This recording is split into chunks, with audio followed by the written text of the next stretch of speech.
ma jiro airport lala galaa waxubihi security-ga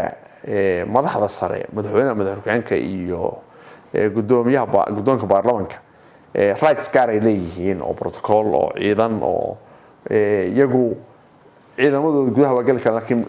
airportkiisa ma galaan laakiin ilaa baarka inay geeyaan oo madaxda sare protocol-kooda uu ka duwan yahay laakiin wasiir laga bilaabo wasiirka airportada ahi lama galo wasiir kale la galaan ma jiro tali ciidan la galaan ma jiro airportadeen waa dhaqta hore in loola gali jiray makrisaas gareenayo hore laakiin 3 sanadood waxaan gaarsiinay in dekreeta madaxweyne ka soo baxday inaan la gali karin wax la galaa ma jiraan maxamed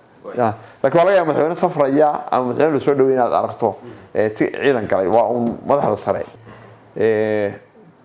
bishor waxa la sameeyay airportka lagu sameeyay UN security assessment waxa yimi khabiiro amni oo UN ka socda waxayna u yimaadeen airportka la qiimeeyaa waxa imaanaysa firaa imaanaya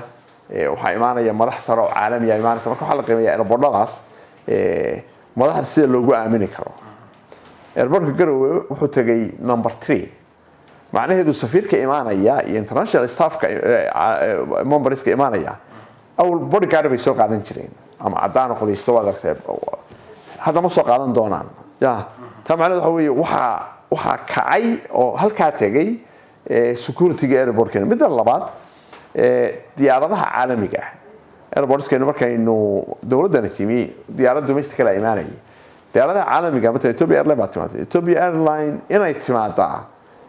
intee assessment security baa lagu sameeyay airportskeenna handlingkiisa lagu sameeyay HRMkiisa lagu sameeyay policekiisa lagu sameeyay maamulkiisa lagu sameeyay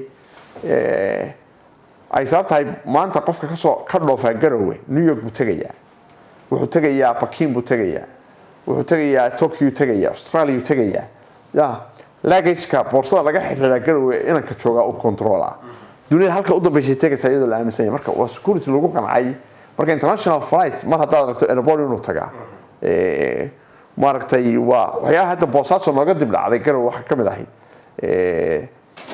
marka security assessment-ka airport-ka lagu qancaa hadana security area lagu qancaa marka wax sahlan ma aha